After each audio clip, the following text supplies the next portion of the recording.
Hello friends, તમારું સ્વાગત છે કાઠિયાવાડી રસોઈ બાય હિના રૈયાણી ચેનલમાં. અને આજે આપણે બનાવીશું સુપર ટેસ્ટી વેજીસ. આ નાસ્તો એવો છે કે સૌ કોઈને ભાવશે. જો તમારા બાળકો શાકભાજી ન ખાતા હોય તો જરૂરથી તેમને આ નાસ્તો ટેસ્ટ કરાવજો. તેમને ખૂબ ભાવશે અને તેમને ખબર પણ નહીં પડે કે આટલા બધા વેજીસ તેઓએ ખાઈ લીધા છે. અને નાસ્તો ક્રિસ્પી પણ બને છે અને વિટામિન્સથી ભરપૂર છે, તો જરૂરથી બનાવજો. અને જો હજી સુધી તમે મારી ચેનલને સબસ્ક્રાઈબ ન કરી હોય તો જરૂરથી કરી લેજો. બાજુમાં આપેલું બેલ આઇકન જરૂરથી પ્રેસ કરજો, જેથી કરીને નવા નોટિફિકેશન મળતા રહે. તો ચાલો શરૂ કરીએ. તો સૌથી પહેલાં આપણે એક વાસણમાં અડધો કપ જેટલી ફણસી બારીક સમારેલી, અડધો કપ જેટલું ગાજર ખમણેલું, અડધો કપ જેટલા કેપ્સિકમ, અડધો કપથી થોડા ઓછા છે પણ તમે જેટલા જોઈએ તેટલા લઈ શકો છો. એક કપ જેટલું બારીક સમારેલું કોબી, અડધો કપથી થોડા ઓછા એવી બારીક સમારેલા કાકડી, અડધો કપ જેટલી ડુંગળી બારીક સમારેલી, એક ખમણેલું બટાકું, તીખા લીલા મરચાંના કટકા અને 1 ઇંચ જેટલું આદું ખમણેલું. અને ધાણા ભાજી ધોઈને આપણે એડ કરી દઈશું. તો અહીંયા આપણે 1/4 ટીસ્પૂન જેટલું મરી પાવડર એડ કરશું, અડધી ટીસ્પૂન જેટલો સંચળ પાવડર, ટેસ્ટ પ્રમાણે મીઠું અને થોડી એવી હિંગ એડ કરી દઈશું. હવે આપણે ચોખાનો લોટ એડ કરી દઈશું. અહીંયા આપણે માત્ર ચોખાનો લોટનો જ ઉપયોગ કરીશું. તો અહીંયા મેં 1/4 કપ જેટલો સૌથી પહેલાં ચોખાનો લોટ લીધેલો છે. આપણે જેટલો જોઈએ તેટલો લેતા જઈશું. અહીંયા કોઈ માપ નથી, પણ મેં આ રીતે લીધેલું છે. તમે જેટલા વેજીટેબલ્સ યુઝ કરતા હોય એ પ્રમાણે ચોખાનો લોટ યુઝ કરો. જો તમે મારા જેટલા ચોખાના વેજીટેબલ્સ યુઝ કરેલા હોય તો તમારે 1 કપ જેટલો ચોખાનો લોટ જોઈશે. હજી આપણે આગળ થોડો ચોખાનો લોટ એડ કરીશું. તો હવે થોડું પાણી એડ કરતાં જઈને સરસ એવું બેટર કરી લેવાનું છે. તો આ રીતે સરસ એવું મિક્સ કરી લેશું.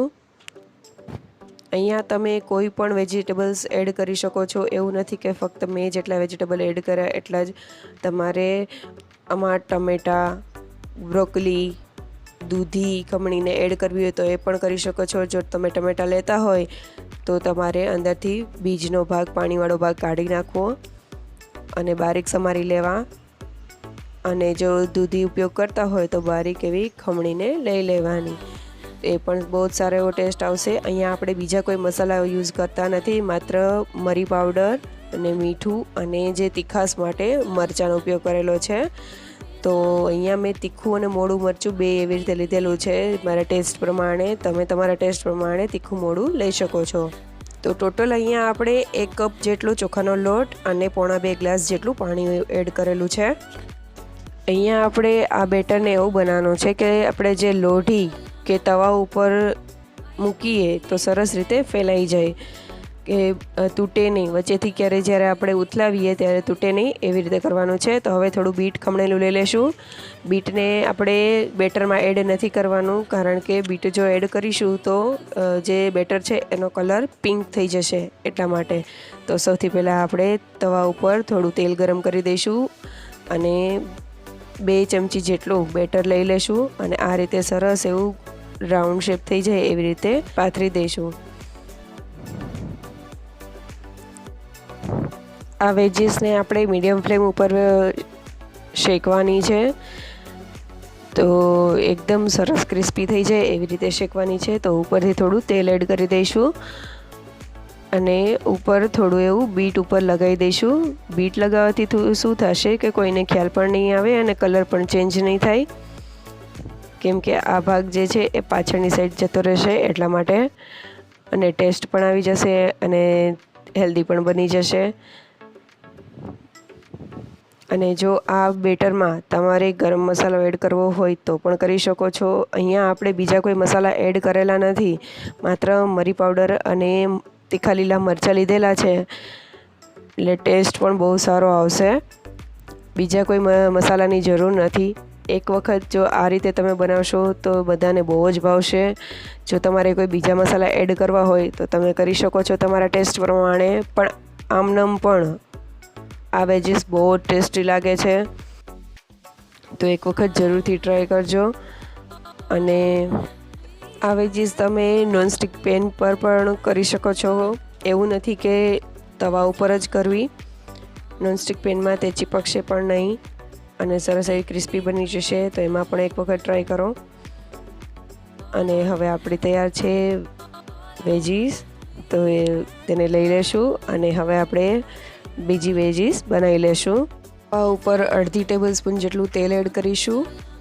2 ચમચી જેટલું બેટર એડ કરી દઈશું અને સરસ એવું રાઉન્ડ શેપમાં પાથરી દઈશું.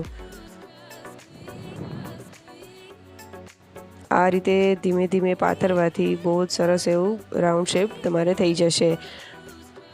મીડિયમ ફ્લેમ ઉપર જ બધું કરવાનું છે જેથી કરીને એકદમ ક્રિસ્પી બની જાય. અહીંયા આપણે ચોખાનો લોટ ઉપયોગ કરેલો છે એટલે એકદમ સરસ એવી ક્રિસ્પી બનશે. તમે ચોખાનો લોટ અને મેંદાના લોટનું પણ મિશ્રણ કરી શકો છો, પણ મેં અહીંયા મેંદો યુઝ નથી કરેલો હેલ્ધી બનાવવા માટે. અને આ વેજીસ માત્ર 1 ટેબલ સ્પૂન તેલમાં થઈ જાય છે, તો તેલનો પણ ઉપયોગ વધારે નથી થતો. અહીંયા તમે તેલના જગ્યાએ બટર કે ઘીનો પણ ઉપયોગ કરી શકો છો. બાળકોને આપો તો બટર કે ઘીમાં આપી શકો છો. બહુ જ સારો એવો એનાથી ટેસ્ટ પણ આવશે અને સ્મેલ પણ આવશે. તો એક વખત જરૂરથી ટ્રાય કરો. આ એક જોતાં જ આપણને ખાવાની ઈચ્છા થઈ જાય તેવા વેજીસ છે અને હેલ્ધી એટલા છે કે બધા વેજીટેબલ્સ આમાં આપણે લઈ લીધા છે, તમે જોઈ શકો છો. અને સુપર ટેસ્ટી એવા વેજીસ આપણા તૈયાર થઈ ગયા છે. સર્વિંગ પ્લેટમાં લઈ લીધેલા છે. તો એક વખત આ રીતે વેજીસ જરૂરથી બનાવો અને કમેન્ટ કરીને મને જરૂરથી જણાવો કે તમને મારી આ રેસીપી કેવી લાગી. તમારી કમેન્ટથી મને મોટિવેશન મળતું રહેશે. તો જરૂરથી બનાવો અને જણાવો મને. Stay healthy, stay safe. જો તમને મારી આ રેસીપી ગમી હોય તો લાઈક કરો, શેર કરો અને સબસ્ક્રાઇબ કરો. બાજુમાં આપેલી બેલ બટન પ્રેસ કરો જેથી કરીને તમને નવા નોટિફિકેશન મળતા રહે. Thanks for watching.